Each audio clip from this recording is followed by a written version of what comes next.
It's Thursday, West Virginia Call-In Show. Eric, are you ready for a wild Thursday show? I mean, we have lots to talk about. Buddy, I'm buckled up. Let's go. It's too early for Christmas, but it's not too late for Thanksgiving because we've got to give thanks because I'll tell you what, Rich Rod and staff are bringing the turkey, gravy, stuffing, presents. It's the holidays wrapped up in one because recruiting season's the gift that keeps on giving. And if you're a sweaty West Virginia football nerd that palms get sweaty, kind of go like this. That's the time. It's the time, baby. It's that time. So buckle in, guys. We got to talk sweaty recruiting stuff. And we don't usually get in the weeds on recruiting, but you got to because there's just so much stuff to unpack. Eric, we were talking before the show. West Virginia usually, maybe what is it? Every other year gets a 4-star. On a good cycle, yeah. Right. Well, Rich Rod is, I don't know what the hell's going on, but there's going to be 4 or 5. Crazy. Absolutely crazy. You know, We have 4 right now. so On 3 has us ranked at 22. I just checked with show. I thought it was in high 20s. 22. Yeah. Ranked 22. Eric, what are your thoughts? Definitely. I think that's one of the best ratings we've ever had. And, of course, all this stuff is very subjective depending on which website you want to look at, who you want to believe. Um, Numbers are going to vary. And I've seen as low as 30, but to be in that range, 22 to 30, that's probably our best ever. It's probably our best recruiting class ever. Weeks ago we were talking, we'd like to see West Virginia in the 28 to 32 range. That would be a huge success. That would be like an A plus. The fact that they're sitting where they're sitting right now and they have flipped some big talent. We're going to talk about this. So just stick with us, guys. We're going to get into it. Let's start off with the big rumor. And, there's a small chance that Chris Henry Jr. will not sign with Ohio State. Do you think there's a little bit of a chance he signs with the Mountaineers? I'd like to think so, strictly for 2 reasons. A, of course, because of his father's legacy. Secondly, Pac-Man Jones had really stepped, according to stories, I don't know any of these gentlemen personally, but, supposedly Pac-Man stepped into this young man's life and did a lot in helping to raise him and being there as a father figure. Knowing that Pac-Man is one of the OGs with Pat Mack on supporting West Virginia and trying to bring back the glory days here. I know there's a lot of money questions, but I got to think that there is an outside chance. And I hate to stick a balloon in everybody's birthday balloon because this would be like an early birthday present, guys. Even if you're a July birthday, this is big time. He could change. He could literally change the dynamic of the game overnight for that team. But here's the problem: USC and Oregon are in a bidding war, and it's pushing 1.5. That's multiple sources. So, in order for West Virginia to be competitive, they have to offer them at least $1 million, a little over $1 million. I don't know. I just don't know if that's. I don't know what the pocketbook is because they must be, over at the Coliseum practice facility, digging through couch cushions and getting some extra 100 G's here and there because they're paying these cats, So, without too much, dragging us along. I'm sorry, guys. I'm just damn excited. Most recently, Most recently, as of 36 minutes ago from Sports Illustrated, West Virginia added a high-impact linebacker by the name of Trey Molo to the class. He signed his national letter of intent. This guy's physical. I mean, he had almost 200 tackles last year, 8 sacks, 25 for loss, 5 interceptions, 6 pass breakups. He's a lanky 6'2", 195. This kid's from Bixby, Oklahoma. How you can recruit a kid from Oklahoma that doesn't go to Oklahoma State or Oklahoma or Tulsa, I don't know. But he chose the Mountaineers, and we use this as a barometer all the time, guys. So if you're new to the show, just bear with us. Arizona State, Boston College, Iowa State, Kansas State, Oklahoma State, Texas Tech, Utah, Wisconsin. I might have missed a few. But, Eric, what are your thoughts there? This takes me back, and I hope the demographics of our audience isn't so biased on the young side that they won't be able to relate. But we had a player that we had stolen from Oklahoma back when Rich was here the first time, Jay Henry, Right. tremendous linebacker, 4.0 GPA, absolutely role model athlete. And we talked about this a little bit previously. One of the more important things in selecting your coach is you got to pick a coach who your supporters will back, because that goes into these pots of NIL monies available, the ability to go out and recruit and sign players. And you got to couple that with a coach who can reach these players, who can get them, who can land them. And someone, and the best way to do that, really, we talked about the number of different ways, but if you can find the right player for your system, the sell is actually relatively easy. And Rich has always been good about getting the right players for his system. And something that was kind of surprising, I was listening to some of the interviews from these guys, and they were talking about, what did you think when you came in for a visit and you saw practice? What did you think of that? And they were like, he's intense. But these guys, especially when you have winners, guys who want to come in and they want to compete and they want to win because they want to do their best, not only just to win at this level, they want to see if they can get to the next level. They don't mind you barking at them a little bit. They will take that criticism and they use, like Bobby Boucher, the famous linebacker, would say, it's tackling fuel. And so that's what these guys are doing. We got a great coach. We got the support. And you're right. We said we wanted to get anywhere from, in the 20s to 30s, somewhere in there. I didn't think we were going to do it the first go round. I thought we'd have to have a little bit more success. Man, they are putting something together. Rich's staff, this is phenomenal. Yeah, and here's the thoughts here. I'm talk to you guys for a second. There was concern about a month ago about the monetary, the amount of money that the NAI will have for this class, and it appeared some of the donors dried up. But it's easier, not that I have money to give, but I'm just saying, when these donors see other guys giving and their success that Rich Rod's having, bringing guys in, it's easier to open up. Okay, I was going to give you 500,000, here's 650, because they're getting quality guys. Now, these guys haven't played down for the Mountaineers, but as it stands, as paper warriors, on paper, they look lights out. So let's go through a few of these. There's 47 total. Holy cow.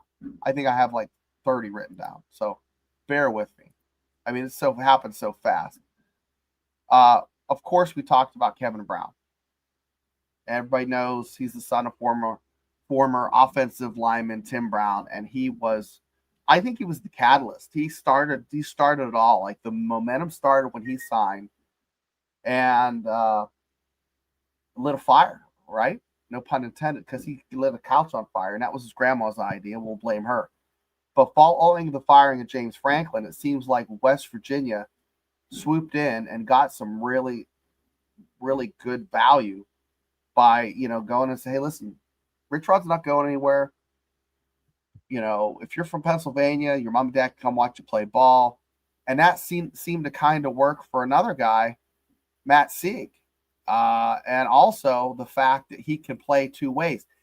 That announcement hit me in the feels because I'm watching this kid and he's going saying all the things he's supposed to say, scripted, thanking God and all this and my coaches. And when someone lives in Western Pennsylvania and doesn't commit to Pitt or Penn State, usually you see some people in the crowd kind of like go like this, kind of like that kid did from Nitro that selected North Carolina over West Virginia. Some people kind of, that didn't happen. When, Matt Sieg said West Virginia, they showed the library at the school and everyone was clapping and cheering for him. Like they're like happy that he's going to be a Mountaineer. That's really telling of a program and how people react to it. So good on him for that. But what were your thoughts on Matt Sieg? I mean, he played safety and he played some offense, but Rich Rod, I think sold the goods. He said, listen, I had a guy that played basketball and football. He was my quarterback. I had a guy last year by the name of Jones. He was starting on defense. I put his ass in there and run the ball. I will play you both ways. Do you think that worked? I absolutely, and again, whatever questions you may have about Rich, he is outstanding with the psychological operations. He was talking, good grief, halfway through the season about playing players both ways, and he was talking a lot about it. And I thought, man, he's really, and by that point, word was starting to leak out about Jones.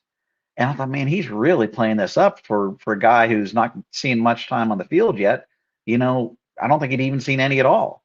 And I think what he was doing, he was sending a message to Sig that definitely we will do this. So yeah, absolutely.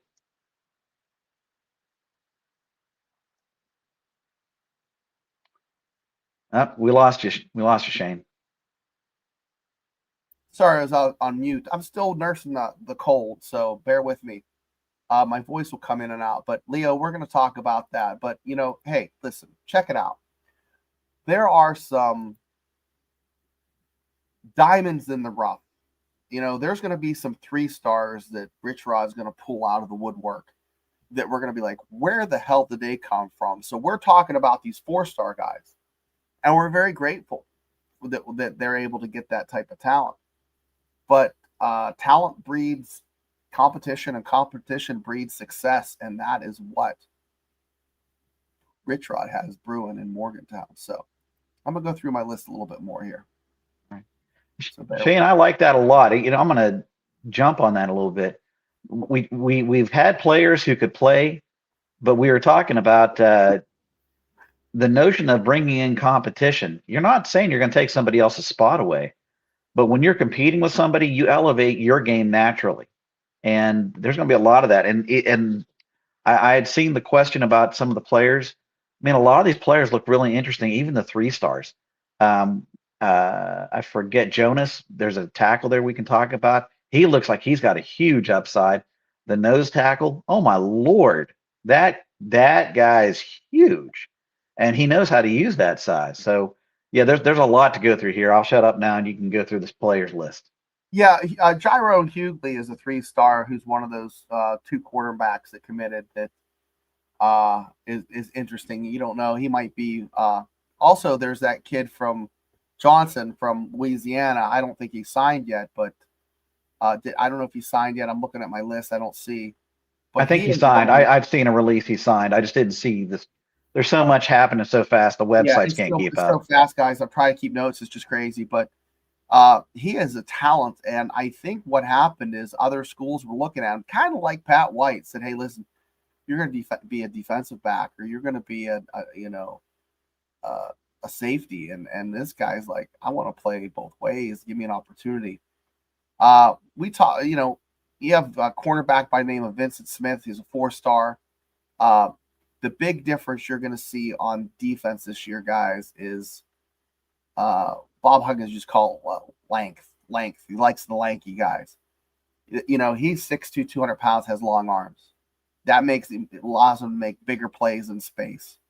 The days of being successful with a 5'5", 5'6" corner, you can't shut anybody down in the Big 12 that way. These guys are too long and rangy. Jonas Muya, he 3-star, high 3-star, high 3-star. 6'8", 280. I mean, he's not fat. He is just, as Cartman would say, he's big bone. But, you know, the Mountaineers beat out Minnesota, Oklahoma, Purdue, and Tennessee. I really like this guy. Yeah. You know, he's only been playing, I think this is his first year of football. He's been a basketball player. Second, okay. So he's relatively new to the game and still learning. He's got a huge upside. Yeah. When you look at his picture, he's kind of a little bit slight of frame. Right. I won't say he's skinny, but he's not fat. Yeah. Oh yeah. I mean, so if he's a legit 280, my God, they are gonna really put some muscle on him. And he looks like he's got like a great base. His lower body looks like he's got a lot of muscle. So he's got a big upside already. Plus, like if you look at his reach, he's built like a basketball player. His reach, his wingspan's huge. Remember, like for pass protection or shit, that guy can just get those arms out there. But, you know, let's talk about the running backs. I mean, Sir Paul Cheeks, I was really excited. You know, I think he was lower on a lot of people's lists because he had that torn ACL. Mm-hmm. You know, a lot of people backed off him. I think West Virginia didn't. They're like, listen, you can play. And that means a lot for a young man. And I think he's one that's going to be touching the ball a lot. And we talked about a few of these other guys, but, you know, we'll get back to Matt Sig. I mean, the only guy that rates higher than him is per on 3 is Kevin Brown. And, you know, I really think he's going to play two ways. Amari Latimer is one that I was just surprised to see. This kid has a wide neck. And I'm not talking about like the meme of the guy with the wide neck, you know, the goofy guy. This guy is legitimately like broad and just strong. From Sandy Creek or Tyrone, Georgia. I'm trying to read my notes here. He signed yesterday, late yesterday, and legitimate score. His rating is 4 stars, 90.6. Now, Leo, I'm going to talk about this guy here. Jalen Thomas, defensive lineman. Is that who you're talking about? Mm-hmm. Yeah. Leo, I'm trying to read here. Yeah. Leo did. Okay, yeah. So I think that's one Leo's talking about. This guy is a freak. He's a monster. 310, moves like he's 250. He is literally, if you put 2 extra sprinkles on his confetti cupcake, he'll be 320. I mean, I would like to see what the weight room will do to this guy. If there anybody that I'm not mentioning in chat, hit me up because this is the Collins show. But Kendrick Triplett, he's a receiver. Hey Shane, yeah. I'm sorry. Before we get away, I apologize. I stepped on you. How tall is Jalen Thomas? 6'3", 310. That's a big nose tackle. I looked it up, and he's 6'3". And he's every bit of 6'3". He has his arms are. I'm looking right here. His above average length. So that means he's, you know, like kids. Unless you're older, like Eric and me, you don't get fitted shirts. But you know, I'm like a 34, so I'm a little long, but not too long. If you're 32, you're about average. But when you get to the 35, 36, 37 length, you got orangutan arms, man. Okay, as long as you don't have orangutan titties, you just have orangutan arms. But these guys, they'll reach out with those arms. I mean, it's when especially trying to get around. I mean, I just can't get over the length of some of these cats. Kendrick Triplett's a 6'2", 205 guy as a receiver. anything over 180 pounds, when you're trying to, when you're a cornerback and you're trying to press, Kendrick Triplett's going to just manhandle you. He's going to break your wrist. You try to jam him, he's going to break your wrist. At 205 pounds is not a little dude, and 6'2" is not a little receiver. Sterling Sharp back in the day was an anomaly for being over 200 pounds, due to 220 and 6'2". It's kind of the norm now. I'm back in the day, 6'2", 210. You were a tight end back in the 70s and 80s. We're aging ourselves here, but guys, who else do I have on my list? Hey, before you run away from that, can I jump in on that? Get a breather. It's one thing to think of like somebody's arm length, and like if you think of it as just like a line, okay, maybe they got a little bit extra, but it's not a line because your arm goes 180 degrees. And so the notion that it's not just a simple line, now you're talking about an area. And when you're adding just a little bit of length, now you're adding a whole lot of area that a defender has to defend. And that is the difference. Exactly. The defense lineman, that's more, especially with vertical jumps. And, like if you have a vert and long arms, that's a bigger area that you're covering. I mean, it's just, you guys all know this, but it's just, we say it out loud because we take it for granted today's day and age, seeing these guys play. But the difference in some of these games we lost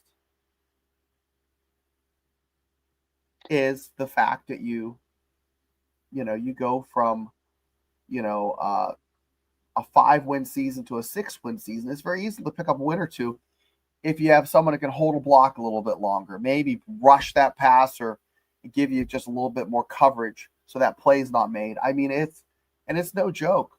Rich Rod said it. There was that 4th down where it was inches. Those inches count. So Afton says she lost her coach. Did you say Tomlin was fired or what? That'd be breaking news. Sorry, had a cough there. So Afton is my Kansas connection. She's my gal in the Midwest. Oh, Kleiman. Oh, no shit. I saw that. Oh, that's unfortunate. Okay. She's my Kansas connection. But so, we talk about that, and it makes a lot more sense in basketball, but football, we have to account for that. Especially, let's talk about Deshaun Woods. Another guy from out there in the Midwest. He's from Nebraska. 6'5", 265. Now, he is a JUCO. He graduated in 2022, but I have him on my list. Offensive tackle. That 6'5", 265, I think he plays guard. I don't know much more about him other than that. I'm going to have to look it up. Let me see if I can find anything on him.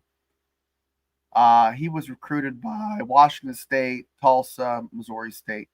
So, it's nice to have some big bodies. They're going off after a lot of offensive tackles. You're going to see a lot of big bodies down there. Safeties, quarterbacks. Another safety here is Jamar Williams from North Carolina, 6'2", 180. One of the elite per Rivals. Rivals has an elite player. In the state, he's the 9th best player in North Carolina. North Carolina's putting out some ballers now. Position-wise, he's the 5th best, and then national, he's the 39th best.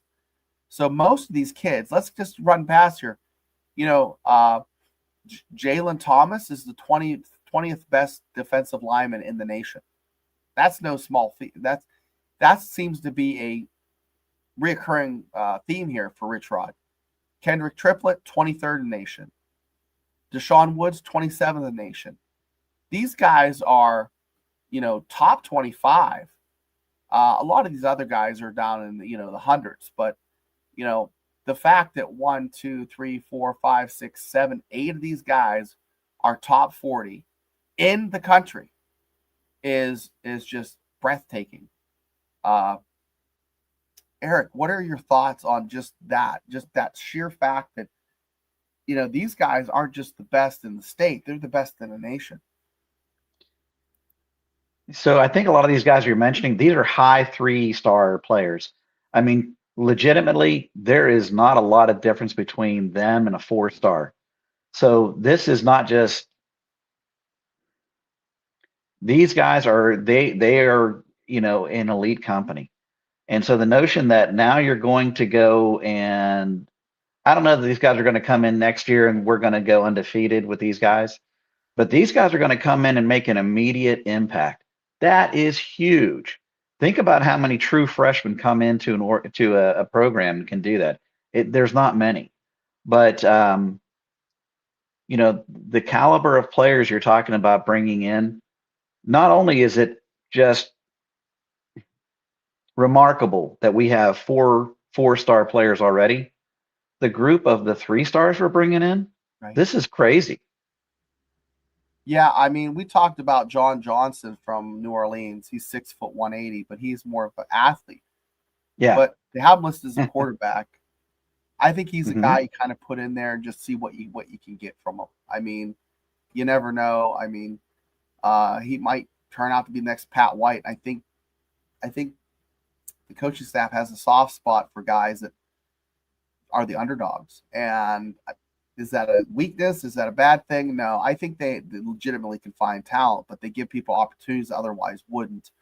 Thus, you have Owen Schmidt, Pat White, guys that would not have gotten time other places and have excelled because they were given the opportunity. Steve Uh, Slayton. Steve Slayton, you know, this John Johnson, I think and he has an 85.8 rating. He's not some bum. I mean, he's a little 6 foot, 180, not like a giant dude, but he's fast as lightning. But um, you know, So Shane, you mentioned an 85 rating. What does that mean? so Rivals gives you a rating, and like Kevin Brown's a 95.04. It's kind of like we've talked about this on the show. EA Sports. You use this as a reference, Eric, and it's fantastic. Back when Madden was out, when it first came out, they start rating players to kind of give them attributes on the video game.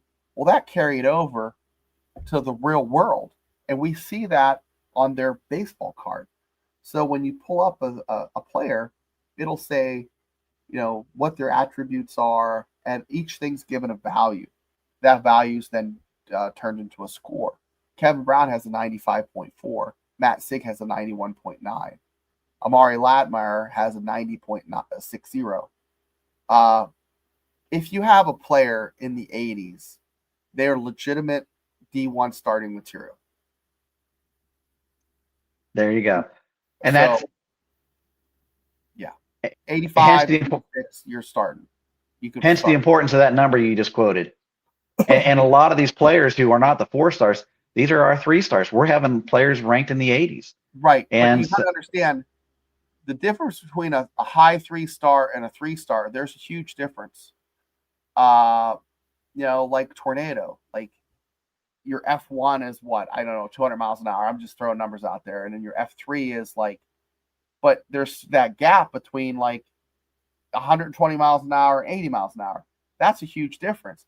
Just like you'll have a 4-star, a 3-star, like Keon Hutchins. I don't even know if he's coming to West Virginia anymore. He's a 90.26 and is a 3-star. Amari Latmeyer is a 4-star at 90.60. So that difference is just 0.34. Now, you have guys down in the 80s, 88, 89 that are 3-stars. 3-stars will go the whole way down to, what does it go down to here? About an 82. So that's the difference, guys. And that's the rating. So if you go to Rivals or On3 or any of those recruiting websites where you can be a sweaty football nerd like we are, oh, what's this here? That's not here, Steven. Yeah. But go down a rabbit hole. Penn State's had a hell of a time getting a coach. For a program like that to be one of the last ones to sign a coach. I hate to lose Matt Campbell too, if that's truly the case. But Penn State's going to be in the situation that West Virginia was last year. Not quite so bad, but it's going to hurt them. They're not going to have a great recruiting class. I mentioned Penn State on this show because, yes, I live in Pennsylvania. And what Penn State does, what Virginia Tech does, affects us. It affects us. Franklin didn't leave. We don't get Kevin. We don't get Matt. Bottom line, got two guys that are going to be killing it for the Mountaineers. But so out of everybody, I have to admit, I was most surprised about Matt Sig. And I was just as surprised by Amari Latimer.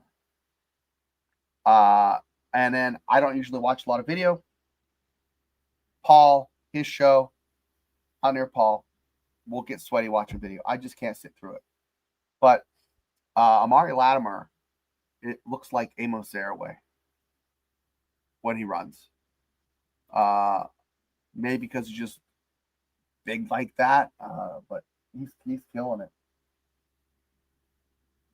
Now, out of all these guys that have signed, which one surprised you and get you the most excited?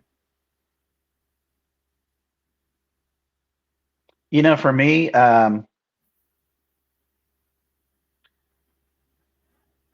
everything begins on the offensive line, and that's to me, that's what we had to have. We had to have consistency. Excuse me. When you look at all the problems we had this year in offense, everybody knew the problem started at the offensive line. And so the notion of Kevin Brown, I think that without Kevin, I don't know that you get a lot of these other players, because once you have that caliber of a lineman sign, you can build the team around them. As far as the biggest surprise, the sexiest pick, it's got to be Sig. I don't know that I agree that we don't get him. Excuse me, if Franklin doesn't leave. But that sure as heck, that helped. There's no doubt about it. But I would think that a player like Sig, being that he really wanted to play both ways, he's not going to get that opportunity at Penn State. No. He's probably not even going to get it at Pitt. He'll get it here. Now, does that mean it's going to be a given? No. From everything I'm hearing, it's been made very clear. He even said it himself. He's got to master the safety position. That's of huge importance to us. We recruited tremendously here as far as that position. But yeah, to me, that's the sexiest pick. But the most important one, Kevin Brown. Yeah, I mean, I get excited about him. He reminds me of Mike Logan kind of a little bit. Sir Paul Cheeks, and it's terrible. Like, it's not fair that we say, "Oh, this guy reminds me," but it's just human nature. You think back to, "Oh yeah, that position was played that way, and I like that. That was fun. I like watching that player." It's just human nature. It's just like if you go to a relative's house and say, "Oh, you look like Cousin Jimmy." You might not look anything like Cousin Jimmy, but in their mind, it just makes them feel a little bit better about life. Like Sir Paul Cheeks, 5'9", 175. You see that size, you think of there's a lot of really good running backs that were that size that wore a Mountaineer uniform. Tavon Austin, Noel Devine, just like when I was talking about, Latimer. I'm like, that's the guy is 6 foot 200, maybe a little bit of Amos, famous Amos. Matt, 6 foot 205, or is he 185? I think he's like 185. Now, there's a lot of other guys on here I haven't talked about. I'm going to go through and hit a few of them. The most recent we talked about was the Terry McLaughlin, and from Oklahoma. I watched a little video on him, and he closes the ball, fills the holes, very aggressive, and they use these coaching terms. Has a nose for the ball. He does. They also signed a punter from Australia named Chase Ridley, and he is from Pro Kick Australia. Yes, there's a school where guys in Australia go to learn how to punt, and they're pumping those guys out, and everybody seems to have their own Aussie. Heck, on my Steelers Dynasty podcast, we have our own Aussie. Yes, we do. His name's Mark, and he's not from Fairmont and has a speech impediment. He is legitimate Australian. So I picked him up at the airport. He's also like 6'2", but big dude. Wouldn't think he was that big until you pick him up. You're like, oh man, he's a big dude. But Shane, who's your favorite pick here? I have to go with just Kevin was the first one, but man, Latimer. Or I think that running back position is going to be you need some meat, you need some speed. But Matt Sig caught me off guard. Kind of looks like my kid, like I just, he just, just a wholesome kid. You're like, that's right down the road for me. But I would have to, who else played at Fort Cherry? Who's that? Marty Schottenheimer. Really? Yep. And in 1961, they beat my dad's team for the state championship in Pennsylvania. Wow. Yep. Man, Western PA has such a rich history with football, which so does North Central West Virginia. You look at all the coaches that came out of Fairmont area. Fort Cherry. Well, you look at Kent State. You got who's the guy who played for Wes Welker was a quarterback there. James Harrison played there. West Virginia fans don't like this guy. Lou Holtz played there. Nick Saban played there. So, yeah. I mean, that's just that's like 40 minutes from the house here. That's just right outside of Youngstown, Kent State. So there's lots of football history within a couple hundred miles, about 100 miles if you do a big circle from eastern Ohio, western Pennsylvania, down to Fairmont, Clarksburg, the whole way around there. That's just that was the gold mine. You look at the movie with All the Right Moves. Was filmed in Johnstown with Tom Cruise. Yeah, I mean, that's the old school, but they even had a West Virginia reference there. Bodyguard. Kevin Costner went to West Virginia University. Played football here. Not really, but really. I don't know. You gotta when you see the Mountaineer, when you see the flying WV, or you see a varsity jacket, West Virginia varsity jacket sitting there, and he just picked up Whitney Houston and carried her into the room. And, you're like, yeah, my Mountaineers going to get lucky. It's just, you got to root for your Mountaineers when they're doing well, doing good. And even if they're, playing for another squad or coaching another squad. So, like Signetti, coach, I'm rooting for you. I want you to beat the dog snot out of Ohio State. And you can wear the blue and gold. You can be a Mountaineer fan. You can be a Marshall fan. You're still rooting for people that come from where you're from because they're your people. And just like on this show, see everybody in the chat multiple times. You're our people, so we're here for you. So if you have any questions, you want to ask Eric what his favorite beverage is, he'll tell you.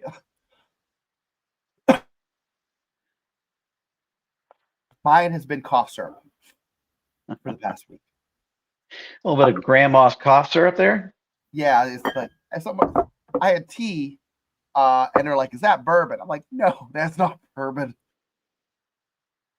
I don't know if you could talk if you had a glass of bourbon right there. Bourbon, but no.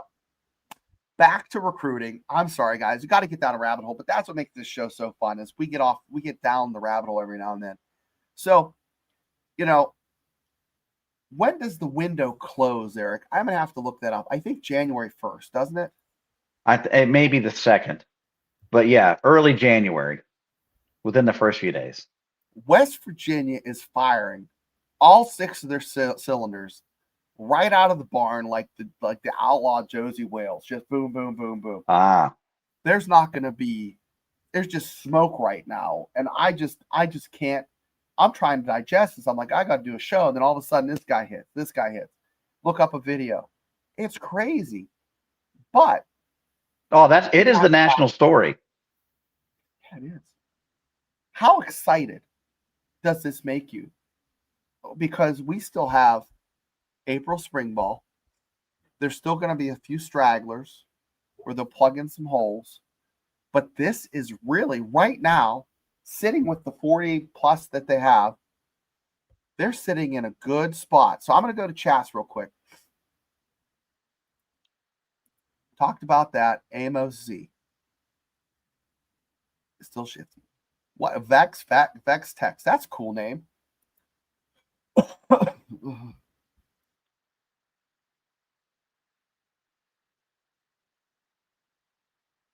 Get to all your chats here real quick. Okay, last one. I'm not telling on myself, no, on Junior, but he does it a nice surprise. That's true. It would be a nice surprise. I'll tell you what, it's been a really good surprise because it's been West Virginia's done. Season's over. And as soon as that season was over, they hit the ground running. We talked about last week that we thought that, recruiting moves. I think it's the name we named the show, recruiting moves, power moves. Because I heard rumors, like I have friends that know more than I do. And they were saying to me, hey, Shane, Rich Rod's getting money. Rich Rod's not fucking around. Rich Rod's getting after it. 3 different people are telling me that. I messaged Mountaineer Paul last week or 2 days ago. And, I don't want to give information because I can't confirm this because this is just rumor mill. Because I'm not a journalist. Mountaineer Paul's a journalist. He vets his stuff and checks and has facts. Shane goes by I could be sitting on the toilet, hear someone in the stall next to me talk about the Mountaineers as they're, rocking back and forth, whatever's happening there. And I'll be like, okay, in the bank. But if I hear a couple more places, it becomes there's a legitimate smoke to the fire. And that smoke for the past 6 weeks was West Virginia's going to spend the money. West Virginia's going to go after these talented guys, and they're selling the program. And so far, Eric, all 3 of those things have happened. What other things are going to happen in the next couple of weeks? Do you think Rich Rod is going to maybe make any coaching changes? Is there any big splash quarterbacks that are out there? I don't know. Other than Chris Henry Jr., what would surprise you? So with Chris Henry Jr., I wouldn't be surprised if we do pull off that little Christmas miracle. I wouldn't be blown away by it. Really wouldn't. I do think this coaching staff has done a tremendous job of just selling what they do. I don't think there's any, snake oil in the salesmanship here. I think they can sell results. Now, this year has been tough, but I think they have sold what they have done elsewhere and the past the past successes. The thing I want to remind folks, we are far from over. There are transfer portal windows, Rich, and if you look at, not only did our recruiting class, look at some of the JUCOs we picked up. So yeah, I don't think we're done by a long shot. As far as coaching staff, I know that we had a lot of frustrations with the offensive line this year, but I can't say that I don't know that I'm advocating for any kind of changes in coaching staff, and I don't know that I would expect one. No, what do you think? Sorry about that. The only reason I was saying that is I heard a rumor, and it's just a rumor, that people are sniffing around for Zach Alley, and I think that's being shut down. I think they might renegotiate his contract, but that's just a rumor. So I think you're spot on. We talked about what healthy programs look like, and there's a pyramid, and that pyramid has more high school recruits.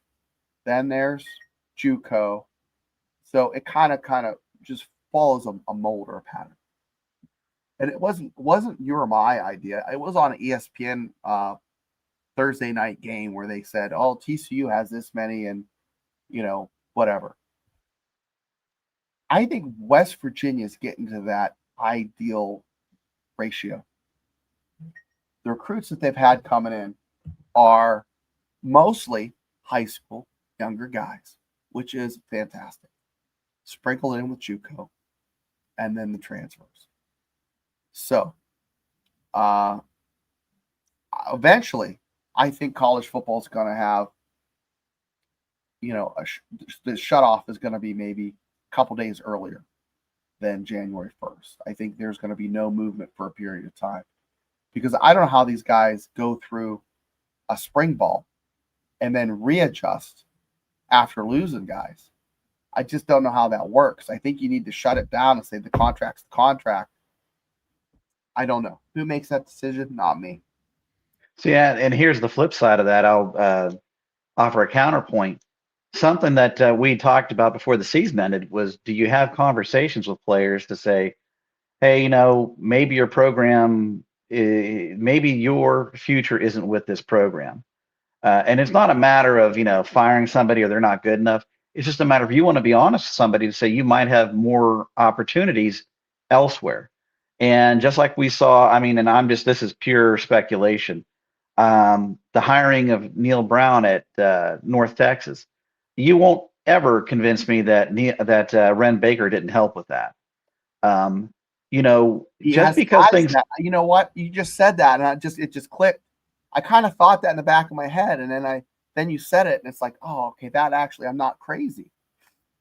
Well, maybe not for this reason, but so, but the notion that because really that's really how professional networking works, and it's always been that way in college athletics, but it's now even more so because there is so much more movement of players amongst programs. And look, if it doesn't work out for you here, we want to see you be successful somewhere else because we're all in this networking game. If I'm successful and you're successful, we can help each other be even more successful. Exactly. And so yeah. So in any case, the conversations being had with players, I don't think you can even have them before the season ends because you have to see who you're going to bring in. Because depending on who you can bring in, that's going to affect the future of the players you already had playing this season. So you kind of have to give opportunities for those guys that, okay, look, we got some different recruits, and if you want to stick around and compete, we'd love to have you. If not, there's some other schools and we can, maybe help you out there. But you can't have those conversations until you know who you're bringing in. So I mean, there's going to be opportunities again, like you said, for players to continue in these portals. Well, we have fans in the Shane, chat. did you know? Oh, Okay, you see that? I did. I love that. That made me laugh. I had to say. So, going back, I don't think, and chat, hit me up if you think I'm wrong here. I don't think Rich Rod is a very good poker player. I don't, he's not like John Cena, you see me. I mean, it's just, he gets a little bit of sweat here, gets a little red, starts getting all, these players know if they're not going to be playing ball. I mean, it's probably not, he does not have the best bedside manner. I think he lets these kids know and pull, and at the end he does pull them in. So I really do think that these kids know where they are in the pecking order. But Fiona Biscuit, good to see you, says, now let's get into this prognostication of prognostications. Eric, way too early. We're talking, it ain't even Christmas. I still have some leftovers I need to throw out from Thanksgiving. What is your pick based off of this fantastic class? And you got goosebumps and you're all excited for the season. What do you think West Virginia's going to do this season? Fiona Biscuit says 8-4. That's interesting. So like you said, way too early. Don't even know what other teams are going to look like because it's there's too many chess pieces in movement right now. But look, considering where we had trouble last year, and in particular was the offensive line, and some of the improvements we're making in the offensive line, I think it's gonna be better next year. Our secondary will be even better. I don't think our secondary was all that bad this year, but they're going to be even better, which means that you can truly leave them on an island and bring more pressure. Plus, like this Jonas, oh my word, that is a grown man right there. He's going to play right away, so he's definitely going to bring pressure. I don't think out 8-4 is outlandishly optimistic. I don't see why not. Oop, you're on mute, buddy. I'm going to give you a little hard time here. Okay. Think about it. I don't have the off-season calendar for me, but I know the out of conference games, they should win all three of those, right? So that's just 3 wins right there. If you can be 8-4 by just going 500 in the Big 12. That's not a reach. Mm-hmm. 9-3 would be impressive. 8-4 would be okay in my book. But I'm saying compete in the Big 12. Be in the conversation the last couple weeks of maybe making the Big 12 championship game. That's I'm not usually this freaking optimistic. Todd Withrow is not crazy. Todd # not crazy. 9-3 or 10-2. That's legit. That's legit, Eric. If they get quarterback play, couple baller receivers, offensive line fills out, they have some lanky cornerbacks that can cover, that quick tempo. They were, I don't know. I might be just too freaking high on the fact that we got some great recruits, but top 20 talent. I'm sorry to step on you. Go ahead, buddy. No, I'm done. Top 20, 22 talent. Maybe year 2, 10-2, but I mean, or year 3, but this should definitely. I hate to say this. Definitely year 3. Let me throw some numbers at you. So Rich version 1, 3-8 his first year. Next year, 8-3. Now, of course, slightly different scenario there. But honestly, I was just looking at this year, and how many games do you think we were pretty close to winning? I would say 2. That there were 2. So that being the case, there were probably, I'm going to throw Ohio, TCU. Hit me another game. Colorado, TCU. Well, Colorado, we won. What's that? We won Colorado against Colorado. Colorado. That popped in my mind, and I'm like, oh yeah, we won that. So Ohio and TCU for sure. Yeah. We get a little bit better play. We get those wins. What cost you better play? Offensive line, which quite frankly, I think you're going to have a better offensive line. Running backs. We're going to have better running backs again. You're getting Jaheim back. Our running back stable should be loaded next year. On defense, Ty Edwards might be back. I'm counting on it because he's going to get a medical red shirt. And I think he wants to stay. I really liked a lot of what I saw of Ty. But on defense, the secondary is going to be, I think, they have every chance to be as good, if not better. Wow. And then defensively on the line and our bandits room, we're adding a lot of talent here. So you win those 2 games for sure. And I think that you have a chance for another 2 wins. On top, I could easily see 8-4. I could see that. But I think you're asking a lot to go a whole lot better than that because you're asking a lot of, freshmen and JUCOs in their first year. But it's not that it can't happen. It's just that it's hard to make all that happen. But hey, let's face it, Rich almost made those transitions until we just got, decimated with injuries. And so the notion that not only are you trying to transition people in a hurry, like, in a microwave kind of hurry, you had a lot of injuries. So yeah, 8-4, 9-3 is not hugely crazy. That's a good take. Okay. All right. So now, to close the show, we're going to be here every Monday at 9, every Thursday at 8. You can catch the West Virginia Voice of College Football channel. Wednesdays, got Frank Fear and company. And then, during the season, they do a pregame and postgame show. Guys, I can't believe we're almost done with our hour, and we got 2/3 of the way through the list. We'll talk a little bit more about this on Monday. We're going to go a little bit more in depth. There'll be some more names added.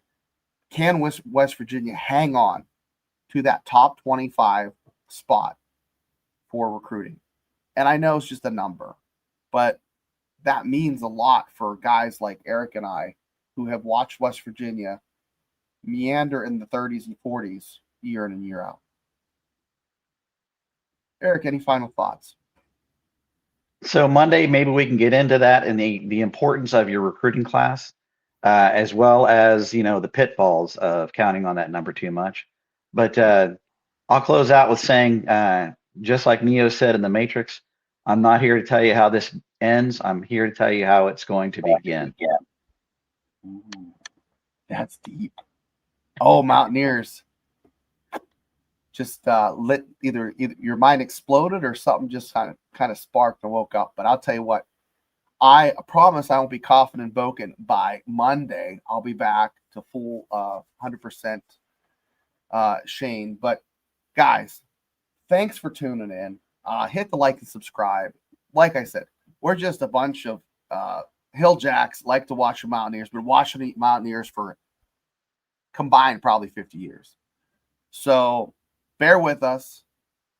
We will be here, and we love having you here. So everyone in the chat, thanks for tuning in. If you're watching it later, hey, click the like and subscribe button, and I will see you. Eric, I will see you on Monday. Chat, I will see you on Monday. And like every show, we end it with the great state of West Virginia's flag. So best wishes, pepperoni kisses. I'm out.